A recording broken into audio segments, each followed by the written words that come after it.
that, you can get through anything, okay? And at that moment, I knew my life would change forever. Hello, how you doing? Yes. Can we all just stand up really quick because you've been sitting for a minute? Can we all stand up, move our legs around? I am Tina, otherwise... Meet Tina, stars Tina Wilson, a beacon of hope and transformation for women over 40. As a licensed life and health coach, Tina specializes in empowering those who have faced life's toughest challenges. Here's the edge of their seat. So when someone says, Tina, how did you do? I'm going to say, I had them at the edge of their seat. Drawing from her personal triumphs over tragedy, Tina guides women on a transformative journey. Her unique approach is grounded in the 5 pillars of transformation: mindset, heart set, nutrition, fitness, and resilience. Tina's mind, body, and soul awakening program isn't just about surviving, it's about thriving. Through her online fitness boutique studio, she merges physical well-being with emotional growth. As an international motivational speaker, Tina's voice resonates across continents. She inspires and educates through her podcast, her dynamic presence on platforms like Clubhouse and Toastmasters International, and her compelling storytelling. Celebrating her latest achievement, the publication of her first book, No More Traumedy, Tina continues to leave a lasting mark in the art of transformation. I said I need to make a book for anyone who's had some type of trauma or tragedy, because there's no playlist. People don't like to talk about it. Remember, I was with my coach and I'm like, well, this person's got a cool thing. They do motivation. They do finances. I talk about traumedies. That's not cute. He's like, Tina, you make traumedies look good. Yeah. Stars Tina Wilson, transforming lives by overcoming one traumedy at a time. And also you, welcome to the 7 a.m. Cup of Motivation. I am your host, Stars Tina, and I'm feeling supercharged today. When you come into this space, by the way, if you didn't know, I'm here Monday through Friday, 7 a.m. for a little bit of motivation, inspiration, and transformation. So you're probably wondering, well, why is she dressed up today? And I'm feeling really Beyonce-fied today. Like, this is a little mini dress and I'm feeling cute, but because Tuesdays and Thursdays, these are our guest day. We have special guests coming through. But before we get into our special guest, it's about that motivation, right? And I'm feeling so supercharged today. I don't know if it was because we had an amazing spin class or what. And if you look, I was looking in the mirror, I'm like, my eyes are super red. And, I finally stopped sweating because class it's only 30 minutes. But I was like, but I had to get dressed up for this guest, right? And I want to know from you, what motivates you? This morning I got up at like 4:30 because I'm back into my nighttime rituals, family. I'm back into those nighttime rituals. So I got all my sleep. I was feeling good. I woke up and did my meditation. I'm like, you know what? I really want to tap into my playlist. I forgot how transformative music is for me, okay? Like, I'm getting my playlist together, and class is only 30 minutes, and I'm like, man, I want that song. Man, I want that song. Because, I think I'm gonna have to change the class to 45 minutes. But then how would I get dressed for you at 7? Kind of tough, right? Anyway, motivation. What motivates you? You have to keep it there. And I always say that motivation is something that happens on the outside, right? You can get motivated by someone and they have you exercise for a whole day or for 2 weeks. But then when that person's gone, it kind of ends, right? So that's when you have to really dig a little bit deeper into the inspiration. What inspires you? And that's what's going to really push you. I got to put this earring on because this is from my girl Dale, right? The inspiration is what keeps you going all the time, right? And for me, I hope I don't lose you guys with my sound here. For me, the inspiration comes super, super deep. As you know, it was Easter on Sunday, Resurrection Sunday. Hope you guys can hear me. Give me a thumbs up or something, a text or something if you can hear me. But anyway, the inspiration for me goes super deep, and it depends on what I'm doing. For example, when it comes to the fitness, of course, it starts with my dad because he passed away at 49 from a massive heart attack in his sleep. So I'm glad that he didn't, have any pain or, you know what I mean. But anyway, when I think about that, heart disease is the leading cause of death in America. It can be prevented if you exercise, if you eat clean. So that's what really inspires me to get people to say, come on, let's get on this train of fitness. Let's get on, not even fitness, but health and wellness. Because at first, I have to be honest, family and friends, at first when I wanted to lose weight, I just wanted to look cute. I just wanted to be like, oh, that's when it started, right? But then when I hit that, it was like, okay, so what's next? That's so shallow, right? That's so surface. And then I just went deeper and deeper and realized it's because of my family, because of my friends, high cholesterol, high diabetes, all that stuff can be prevented. So you have to find out what actually inspires you. And then, my friends, the transformation begins. And you're going to have those days where you want to give up. You're going to have those days where you want to quit. I see it all the time. And when I first started this journey, I would get mad. I was like, why are you quitting? What's wrong with that person? I called him, I'm screaming, I'm yelling. And then I realized I cannot force you to want to be healthy, but I can tell you and teach you what's going to make you feel good from the inside out when you're eating clean, when you're feeling healthy. So that's why it's important to come to this show every day so you get the motivation, education, and transform your mind and body and soul. Today is Tuesday. Tuesday, we have Tina's tips. But before we get to Tina's Tuesday tips, I would love to play a video by Lisa Nichols because my Tuesday tip is inspired by her. Every day, I like to do a little clip, like a minute or two, on my girl Lisa Nichols because I'm doing her 8-week program now. So every day, I'm just dialed in. And Renee, if you have that video, you can pop it in anytime, and I'll stop talking when the video comes. I'm actually doing 2 of her challenges, if I'm being totally honest. Oh, there's the video. I'm in government assistance, and I run out of money, and I had to buy Pampers for Jelani. And I had $11.42 in the bank. And I remember wrapping my son in a towel for 2 days. I remember the second day, like you said, I had my hand on Jelani's stomach, and I said, don't worry, baby. Mommy will never be this broke or broken again. And that day, what shifted for me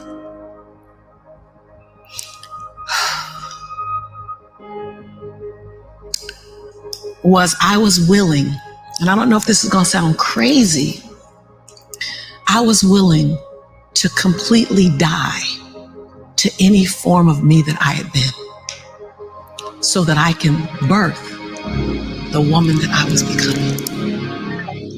The reason why a lot of people won't become who they want is because they're too attached to who they've been. And you hear it all the time when people say, I've always been this way. Okay, well, if that's working for you, keep doing that. I knew it wasn't working for me any longer. I had hit my version of rock bottom. So I was willing to let go of everything and everybody. See, another reason why people won't get there is because the doorway is for you to fit through. You're trying to carry everybody else through because you're trying to be Rescue 911. And you got to rescue you first. I am much more valuable to my family and to my community because I was willing to let them go through the door myself, teach myself, learn myself, condition myself, and then come back and get them. I'm much more valuable to them now. But I had to go through a window time of 10 years of judgment. You leaving us, hanging out with white people all the time. You going to these crazy countries. We don't know what I had to be willing to allow my conviction to make me inconvenienced. We want to grow, but we want to stay liked by everybody. I was willing to be my own rescue at the risk of your approval. Thank you, Renee. Woo, woo! Did that hit you hard? So I'm doing her 8-week program, and she also has a 28-day program. You can get that, and every day she sends a video. And in the video, one of the things that she talks about is micro changes, micro moves. Because in life, we think, this is my tip of the day, by the way, take micro wins, micro moves, micro wins, whatever you want to call it. Micro, tiny, right? If that didn't inspire you, I don't know what can. And I love how she said you have to get rid of that old person, that old you. And sometimes when you get rid of that old you have to get rid of people, places, things, energies, attitudes, whatever. It's the micro wins. Because if you think of the big thing, like, okay, I'm going to stop eating meat. And you've been eating meat and hog maws and chitlins and pork and hamburgers, and you say you're going to stop right away, it's not going to happen. You may do it for 1 or 2 days, but it's just going to come back. So little tiny micro wins. So you say, well, maybe I'm going to read something motivational twice a week. Maybe I'm going to journal once a week, whatever, but little tiny micro wins. And then what happens over time, my friends, it becomes natural. Like right now, naturally, exercise is simple for me. Like you can say, let's work out. I'm like, I'm in. Yesterday, I legit 1, 2, 3, I exercised 4 times yesterday, and I felt amazing. And she said, getting rid of that old person. I think it was Sunday watching Ranson Transformation Church did an amazing performance production. And it wasn't the story of Jesus, it was something like that. But it just really opened up my eyes bigger than I've ever had them open before in regards to what I want and why and how I'm serving and why I'm serving. But it's little tiny micro wins. But for me, see, I'm a little different. I'm built a little different. God has got me like, him and I are cool.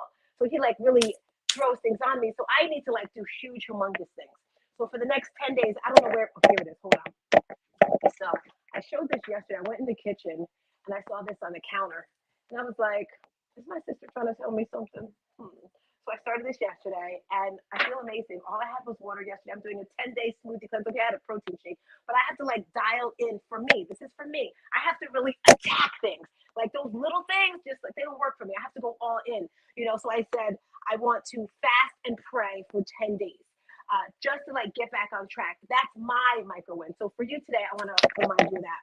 So as I said, Tuesdays, what are Tuesdays about? Yeah, Tuesdays are about our special guest. Renee, can you bring up our, wait. Before you bring up our special guest, I have to tell you about this woman. When I met her, first of all, her energy, her smile, like even when she's like not in a good place, she still has a great energy. And I've only seen her there once, and that was like because of, death of someone. And she still had this loving heart. She's a soul. I just think of a little girl whenever I see her, like little Dale. I can see her just running around. She's so smart. She's ambitious. And she's just got just so many, I don't know. I could talk forever for her. But let's make some noise. Give it up for Dr. Dale. Hey, girl. Hey, how you doing? Oh, my God. Good morning. Can you hear me? Yes, I can hear you. Oh, my goodness. You can hear me. I was worried, girl. I was like, hold up, wait a minute. Family, we tried this last week and it didn't work. Dale, you look great. How you doing, girlfriend? Oh my goodness. I feel wonderful. I feel wonderful. And I figured out something when you were talking. I said it's movement of your body for you. It's constantly doing a lot of introspection for me with myself, going in. And that will mean taking walks, right? So I got to move my body. So I'm like, taking the walks, but constantly checking in with me. How do you feel? What's next? So you got to find what that is for you, right? Exactly for you, isn't it? Because I'm not going to be like you. I mean, maybe a little bit, but not all the time, right? Like I do love the walks in the park. Like yesterday in my mind, we have like miles and miles of land in the back. I wanted to go back there and I was like, nah, I'm going to say. But I do want to welcome you to the 7 a.m. Cup of Motivation. I've been doing this for about 2-3 years now, on and off. But for the past 2 months, it's been consistent. So I'm super excited to have you here. And more than that, this right here, girl. You got it, Tina. You got it. I tagged you in the post. You didn't see me tag you? I tagged you on Instagram. You did? Yes, I did. I did a little boomerang. I was like, hey. I got it on Saturday or Friday or I don't know when. But anyway, so Tina, I have to sign your copy. I'm gonna see you soon, right? I have to sign your copy. I'm buying a. So first of all, hold up, wait a minute. Hold up, wait a minute. Something. Family, like. Tina. Girl. I knew you were good. I mean, not good. I knew you were great and amazing. But this like, how did that girl say it on Instagram when she was like, come on, what's her name? That Tina, don't ask me. Yes, she's a funny comedian, the black girl with the mole here, and she does that. Oh, you talking about and she's like, her name is at the tip of my tongue. I can't. It's not coming. But then on Instagram, she says that you look good or something like that. She says. But anyway, girl, oh, this book, like, and I'm not saying this just because I like you, all right? Because you're the second person. You're the second person who I got to interview about their book. And this is probably going to take longer than 30 minutes. I hope you have time, Dale, I because do. I interviewed Glenn Lundy for his book, and I told him straight out, I said, the book was nothing like I expected. His book was nothing like I expected. Because I was expecting to like take notes. I was like, okay, I'm ready. And his book was nothing like that. But this book, again, nothing like it. It reminds me, and I'm not joking, Dale. I'm not joking. Four Agreements. You guys know I love that book, right? I love this book because it has practical tips. It's easy to read, first of all. I don't know about you guys. I love the font. Renee, I love this font. Do you see that? I don't have to put my glasses on. I feel like I'm a young stallion, reading the book. And so before I get to the book, Renee, I want you to take me out because I'm just going to keep, hugging on, loving on her. Take me out so Dale can tell us who she is, a little Honduras girl, how she got started, and a little bit about your book. Go. Oh my goodness. Thanks, Tina. So good morning, everyone. I hope that you guys are well wherever you are, and just if you're not, give it a few more seconds, a few more days, a few more hours, and you will be, right? That's the faith talking, right? So my name is Dr. Dale Laing-Hall, and I am your emotional intelligence coach. Yeah, I did my research. Born and raised, of course, like Tina said, in Honduras, which is in Central America. For those that don't know, you guys have to visit. So go on the map, look on it. And the part that I'm from, which is where all the tourists and everything is Roatan, they say, right? Roatan, Islas de la Bahia. You have to visit it. So born and raised there. And I completed my doctoral degree last year. March last month. That makes it a year. So yeah, last month, a year to the date, I completed my doctoral degree, and I did the research on emotional intelligence. And you're like, why? Right? I noticed, just a short version of it, I noticed in the workplace, because I'm an HR, executive HR, meaning human resources, those people that hire you, fire you, but those also that try to make sure that your career development, and that all the rules and the regulation of the company. So that's what I did for 15 years, and I kept on seeing people suffer, in terms of people leaving, that could have been prevented, people being treated not very nice, patients suffering at the hands of employees, vice versa, employees suffering at the hands of managers, and vice versa. So every single time, I started out just answering the phones. I was at the front desk secretary answering the phones in a nursing home, right? And if you guys didn't know, everybody that works at the front desk knows everything, because they see everything and everybody talks to them, right? So answering the phones, everybody would come to me, the mom, the parents, the employees, the clients, the patients themselves would roll up in their wheelchair, right? And they would come up front and talk to me about their lives. So I got to see all different parts of that nursing home, right? The nurses, the nursing assistants, all of it. And everybody will come and tell me, hey, Dale, I'm leaving. Tomorrow's my last day, or today's my last day. I was like, what? Why? And then they would explain to me why. And I would be like, well, can't we talk to them? I'm sure if you talk to them, they'll understand. And, you can work it out. But at that point in time, they were done. It was too late.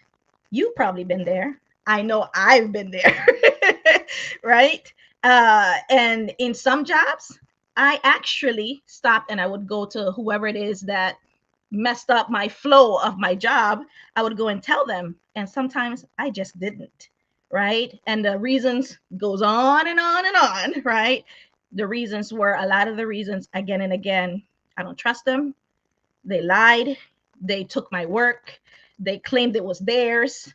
They wasn't there for me. It was a lot of backstabbing, politics, and all this bunch of stuff, right? Other people trying to climb the ladder, and on top, while they're trying to climb the ladder, they're stepping on other people, right? Which is not cool. And one day, while I was in a nursing home, I witnessed a patient, at the, and I'm not gonna go really into it because I don't want to cry. But I witnessed a nursing assistant, really at her wit's end, shaking a patient really, really, really bad. And she had him up in the air, like this. And he was so like skinny and frail, and his PJs was like falling off, and you could kind of you could see it, right? And I walked in, me coming, because when I come in the morning, I would just walk to the patient's room, my favorite patients, and I would say, hi, good morning, how was your weekend, this, that, right? And me with my coffee in hand, looking at this, and my coffee drops, right? And I was like, what are you doing? Stop. Every time I go there, it's like, it's right there in front of me, right? And as the director of nurses rushes in, and all of that, of course, there was a ripple effect after that, right? The nursing assistant lost her job. The patient got discharged to the hospital, and he did not come back. Unfortunately, the nursing home lost an employee, which they had to replace. That family member, the nursing assistant had family. They lost an income in their home. Like nobody won in that scenario, right? And then the supervisors afterwards came out and said, oh yeah, she wasn't doing well. Her peers, her colleagues, oh yeah, thank God you guys got her, because she used to do that to other patients. And it's just so many things that came out. Nobody won in that scenario. And that was kind of like where it pushed me into, oh my God, I got to figure out what happened here and kind of go deeper. And that's why I decided to do my research on emotional intelligence. At the same time, I was studying my master's, human resources, got my master's on that. And I ran into the concept, and I was like, wait, this is that. This works. And went into nursing homes, talked to administrators, saw how emotional intelligence helped them, right? And then I started applying it to my life. And it was not easy, but it was worth it. It was so worth it. That was a whole lot. I went back in history and I saw all of that. That was beautiful. That was beautiful. You didn't have to bring me up, Renee. I wanted more. I was like, okay, give me more. Go ahead. No, go ahead. I was going to say, tell us how you got to where you are today with writing a book and doing this, because we're going to get into the topic with all that. But tell us how you got to this point. I got to this point. In case you guys didn't know, it is no secret. There's a song, right? There's a song, Christian song, that says that there's no secret what God can do, what God has done. There is no secret that I've needed, and I didn't even know, but I knew. You know what? Lisa Nichols calls it her unconscious consciousness. Conscious. Yeah, that. And I think that's what it was. Started coming into Breakfast with Champions on Clubhouse, listening in, hearing some amazing people. Everybody there is amazing, let me tell you, in their own right, and their guru in their own space. My spirit latched on to Starstina, right? And the rest is just history, like they say. Tina just kept on adding stuff, and I just kept on doing, because I'm a good student. At the end of the day, you're not a good student. You're an amazing student. Amazing student. I am a really good student. She kept on telling me, because I told her I wanted to start my coaching business on emotional intelligence for businesses, for professionals, how they can better themselves with emotional intelligence. Because it worked for me. It worked for these administrators that I did this research with, right? And I looked at all the other research in the past, articles and stuff. It worked for those people in the past. Why can't it work for the future, the people that are going through it today? And your question may be like, what the hell is emotional intelligence, right? Emotional intelligence is being savvy, being smart with your emotions, right? Don't be acting all wild and out. Don't wild out. Stop wilding out. That's what it means. Okay, stop wilding out. Stop wilding out. It's being smart is not letting your emotions take over you. You take over them, right? You stand tall on your emotions, right? You stand in them, and on top of them.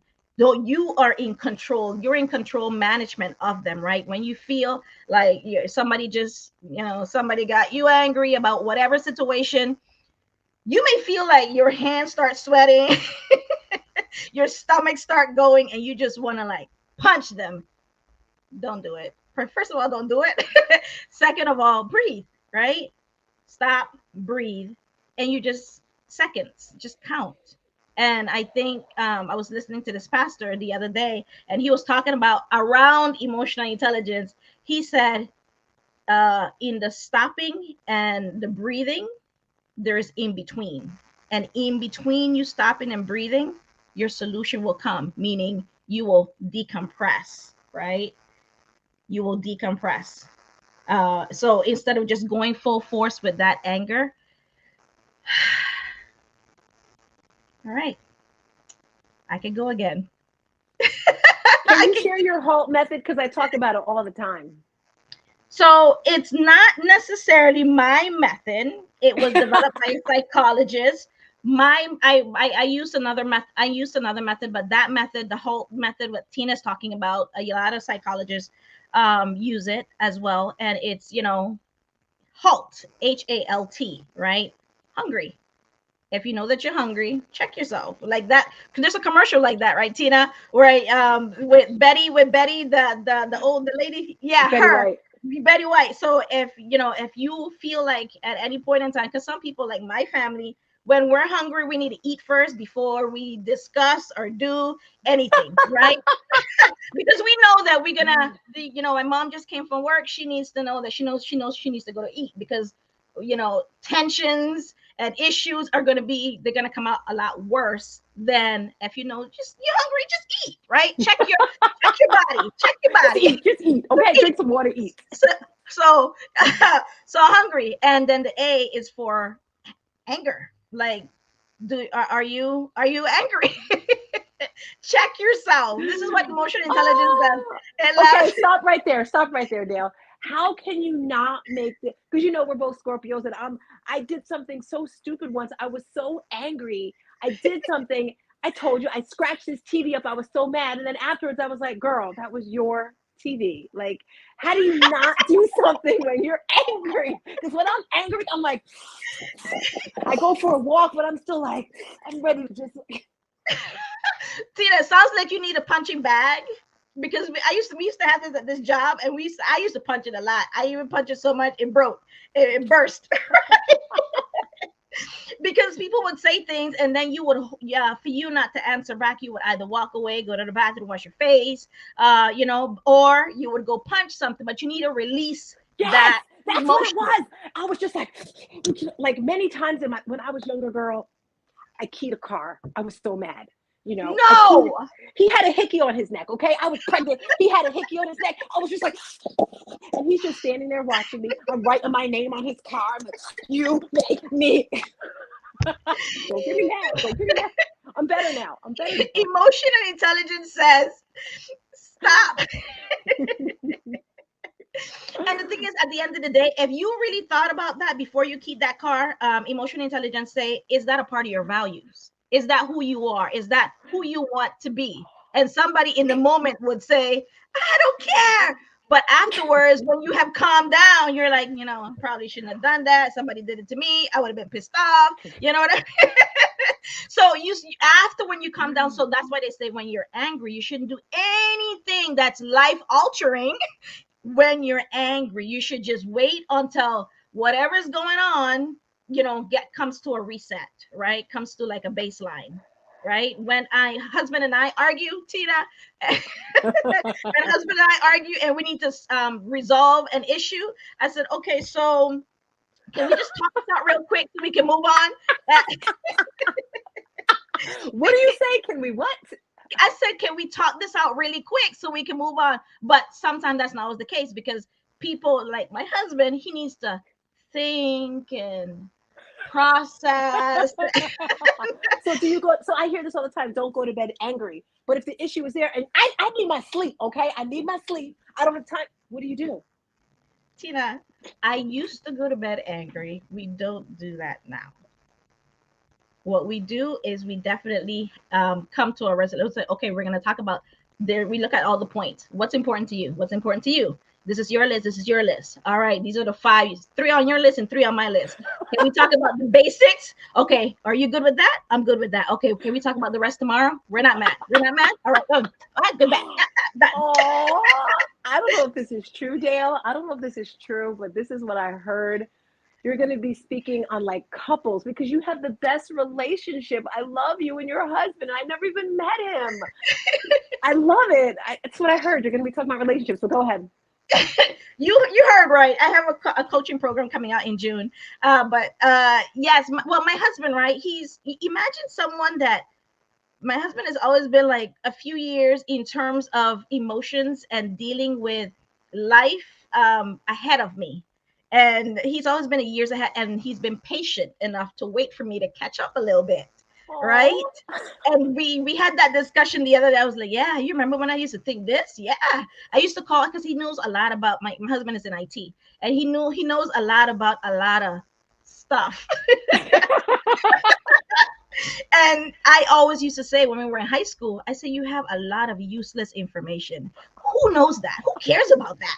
That's what I used to say. I said that. I said that. You imagine saying that to someone and they're not getting offended? No, he just saw past me and he knew that I was coming from a place of ignorant and he didn't hold it against me, right? And those are the kind of people, and that's what emotional intelligence says. It says, you're human, I'm human, hold space for me because I'm not going to always get it right? Because you don't always get it right? And that's what I'm listening to, Lisa Nichols, and then doing the Bob Proctor thing. If you have grace for someone else, you have grace for you. The more you get to know you, emotional intelligence is all about self-awareness.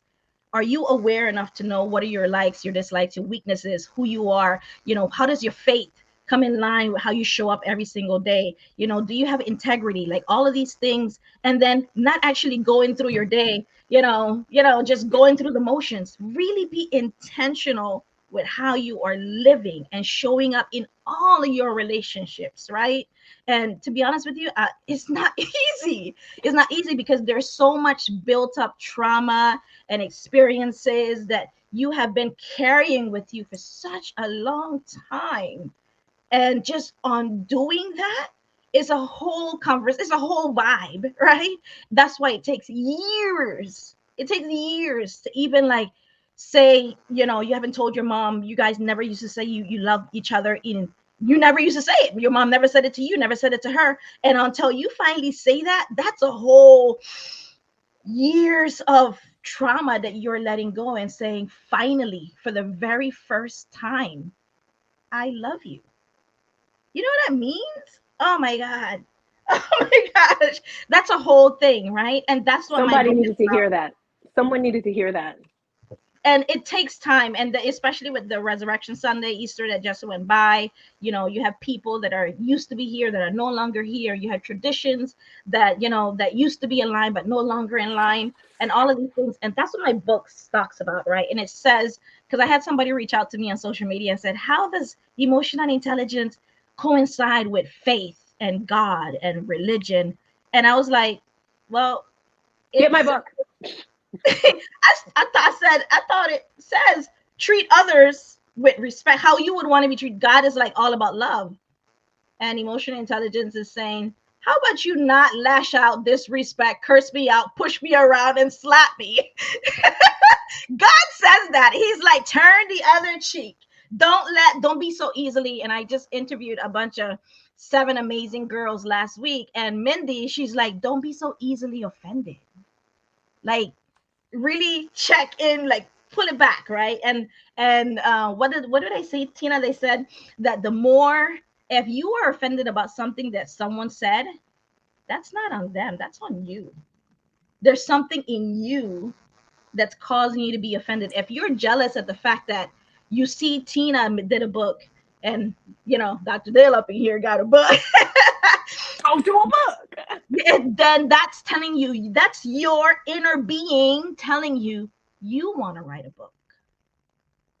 And it's turned into, that's where emotion, it breaks it down, the different emotions, right? It's jealousy.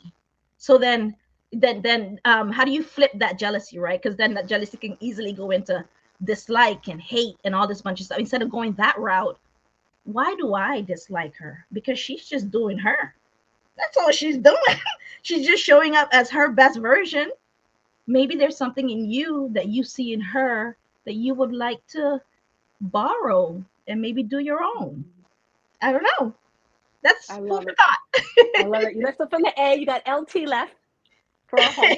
Oh, LT. So, my goodness, L. Lonely. Are you lonely? Are you lonely? You got to figure what that is.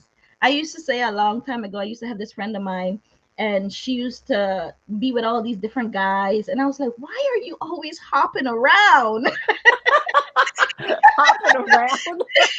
I'm calling it hopping around, Tina. Okay, I'm like, you hopping from this one to this one every other weekend, and she's like, I'm just having fun. And then she would wake up in the morning and she would tell me, or late at night, we would be, because we would go clubbing together and whatnot, Tina. And she would tell me, and she would go to bed crying. The guy just left, but why are you crying?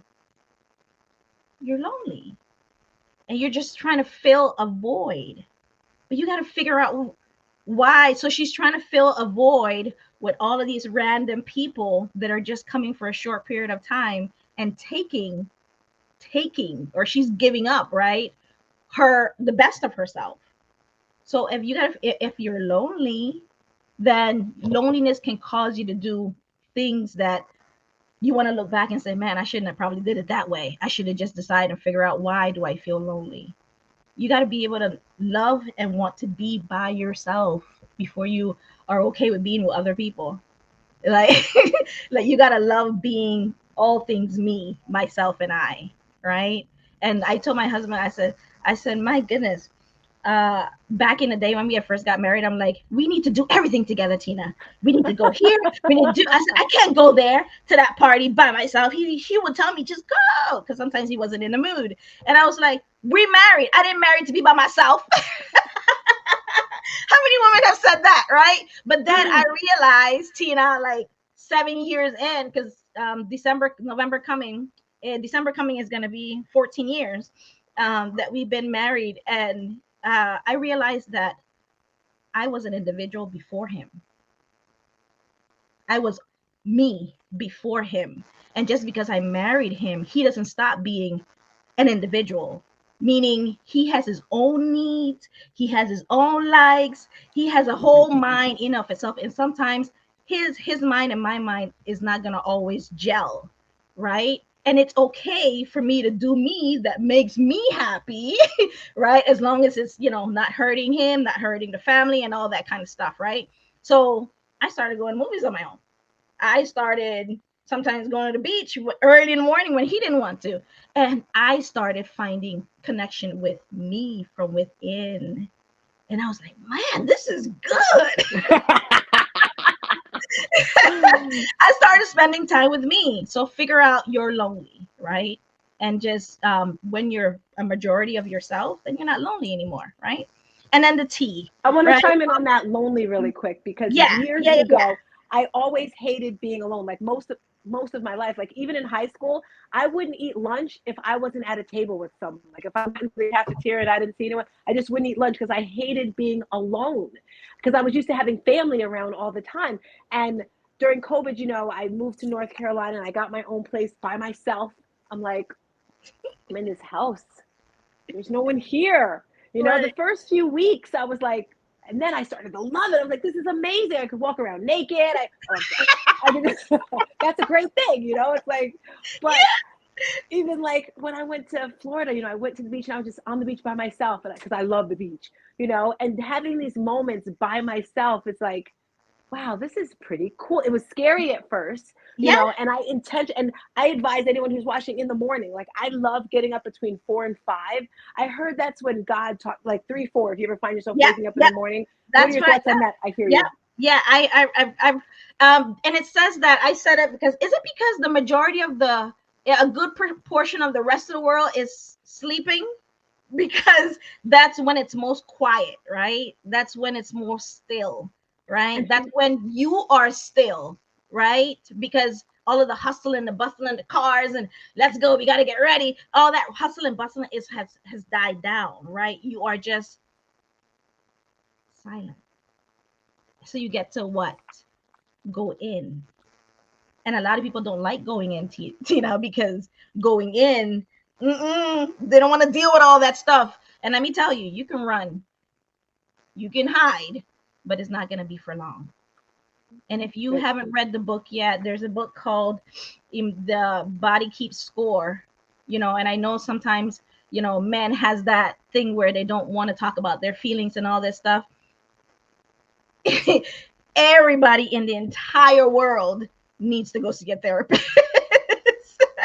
One way, shape, or form, because every single emotion that you feel, the sadness, the anger, the frustration, the excitement, all of that, and mostly, did you know that, Tina, before I said that, did you know that there's more that negative emotions are more contagious than positive ones? Probably. I believe that. And psychologists were like looking into trying to figure out the why, and can't really. I was like, because the negative emotions, they are so deeply embedded, right? When somebody goes through something that it's from the past, right? And for them to let that go, you got to talk about it. You can't just like, oh, we don't talk about that. Oh, we just put that under the rug. Oh, we pretend it's not there. You can pretend all you want, but it's going to come up, right? It's going to come up in how you treat your family, how you treat your kids, how you treat yourself, right? How you treat your employees. All of that stuff comes up, Tina, right? So it's important. Definitely. I love it. We have about 10 minutes and we haven't even talked about this book yet. We did. Go with the tea really quick so we can get deep. No, we can go deep into your book. Okay, tired. You need some sleep. If you're tired, not only tired physically, but tired mentally. I'm not saying, I'm not going to say go on vacation, because in vacation, people think it involves activity. Vacation can mean, I'm going to take off 3 days from work and I'm going to just chill at home. I'm not saying so much watch TV. I'm going to just chill at home, do some reading, do some introspection, retrospection, and just checking in with me and just loving on me, doing some spa, some massage, so your body can let go of all of the emotions that are trapped in there, because they are trapped. Love it. Renee, can you put this up there? Oh, I see it scrolling on the bottom. Dr. Dale, Emotions in You. This is the book that you wrote, and I can't even begin to tell you what part I like best, because I like it all. Social emotional learning. What are your thoughts on that? Emotional learning. I heard that yesterday when I was talking about your book and emotional intelligence, and pretty much they were saying that's. I was speaking to a school teacher, and he was saying how children, when it comes to emotional intelligence, how you treat people out in the world, how you get your feelings and stuff. So as I'm looking at the book here, one of the chapters that I marked off. Practical integrity tip, cultivate transparent self-awareness. I love this when you said regularly reflect on your emotions, actions, and decisions. How often would you suggest that someone check in with their emotions, and how do you check in on your emotions? Every second of the day. Tina, every second of the day, meaning, do I want to go there? Somebody says, oh, let's go out tonight. Do you want to go out, or is it peer pressure? Will you feel good going out? Do you want to go to the store right now? Like all of this stuff, I ask myself, you gotta ask yourself again, because you're saying it, people are saying it to you. They're suggesting it to you. And just because they suggest does not mean that you have to go or do. I like so that. You can actually ask yourself, because that's how you're getting to know yourself, love yourself, trust yourself. It's important. I love that. All right. And then in this other part, you talk about your practical faith tip. Engage in conversations with the intent to truly understand, not just respond. I can see you like that one. So understand what someone is saying. And I'll be honest with you, I was a culprit of this for years with the husband. He's my greatest teacher. He's my greatest teacher. I was for years, right? And to some degree, sometimes it still happens, right? And it's really, he's like, he said something to me one time, Tina, that I think it stayed with me forever. He said, you are so, because my family, historically, the men in my family's life, from my mom, my sisters and stuff, the experiences haven't really been very positive. So that has been so embedded in my family that when it came time for me with him, no, we don't have relationships that last. What you talking about? Depending on men? Completely and totally depending? No. Like you actually being my rock? No. And me being independent. I am independent. You are just, you're here because I want you here. That was my mindset, right? Because that's how I was taught, right? And so really understand. He's like, you are so going off of what you are, so that your actions and your thought process is so deep with your past experiences and even past boyfriends, right, that I trusted, that came along with it, right, that they didn't value my trust, that he said it's even hard for me to have a conversation with you about it because you're not even gonna really get it because you don't even know that you're doing it. So he's like, your blind spot is so blind that he's like, let's talk to a therapist and see if she can make you see it because I've been trying for years. You've got a great man. Like that, and that's, think about you, right? Think about any situations that you have. You're like, no, I'm good. Are you?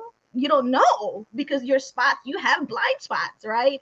And like the pastor said on Sunday, the in-between, your in-betweens are so in between that you don't even know that you have in-betweens. I love it. I love it. We're talking about Dr. Dale's book. What's your favorite part of the book? Your favorite chapter or section that you like in the book? Integrity. And I have a quote in here by Zig Ziglar that says, it is true that integrity alone won't make you a leader, but without integrity, you will never be one. Let's talk about that word integrity. What does it mean to you? It means being honest with me first and foremost. Tina, if you're not honest with you, you're not honest with anybody else. Like, how many meetings, how many groups have you sat in that you kept your mouth shut or let them speak for you because you didn't have enough huevos, like they say in Spanish, enough bolas. Cojones. Cojones, yeah. I know that word. To speak up for yourself. And I was on call with a client yesterday and she said, my manager always spoke and I just sat there. And I said, well, why didn't you speak? She said, well, she didn't really give me a chance. I said, but did you really try to speak? She said, no, it was easier. And at the end of the day, every single time I walked away from the meeting, I regretted it because I didn't get to share my thoughts. Right? And nobody can share your thoughts like you. Remember, your 4 things you're in charge of: how you think, how you feel, how you speak, and how you act. Nobody can do any of those things for you. Stop giving people the power. Take it back. Me, Dr. Dale, and Stars Tina, welcome you to take back your power. Take it back. Stop just letting it go. No. This ain't the season for that no more. That season is gone. The season is done with. Girl, I could talk. Reclaim your power. Reclaim your power. I love it. I could talk to you forever. Tell people how they can get your book before we get out of here. Amazon. You can get it on Amazon, or you can go to my website if you want a signed copy. If you want a signed copy from me, you can order it on my website, and I'll get it out to you guys. Or you can go to Amazon. Dale Reports, Emotions and You. And if they want to work with you, because I heard you do one-on-one coaching, I heard you have a group coaching program coming up. Tell us about that. Oh my goodness. So very quickly, I do have emotional intelligence, how emotional intelligence can help benefit all of your relationships. And who ain't got relationships that can probably use a little bit more love. Renee, can you get her website up there? It's Dr. Dale Reports, right? I'm sorry to cut Yeah, you off. Dale Reports. I think she has it there. Yeah, she has Okay. it there at the bottom. Oh, DaleReports.com. okay. Yeah, DaleReports.com. You can just book a call and we can have a conversation for the one-on-one. And I'm getting ready to start marketing that 8-week. It starts in June for emotional intelligence and how it can help your relationships thrive. So, yay. It's a lot going on. Oh, Tina, we didn't tell them. I am one of the finalists for, you can go on my website. It's on my website as well. I am one of the finalists for Women Changing the World. Women Changing the World Awards that's happening May 25th in the UK. It's a worldwide global award. And, you know, your girl's, you know, a finalist. You're already a winner in my book, so congratulations. It's a done deal, right? It's done, right? It's a done deal. It's a done deal. It's a done deal. DaleReports.com. That is her website. Make sure you go there. Dale, I'm so grateful and honored to have you in my life. This past year has been amazing working with you. You know, to think a year ago, neither one of us had a book.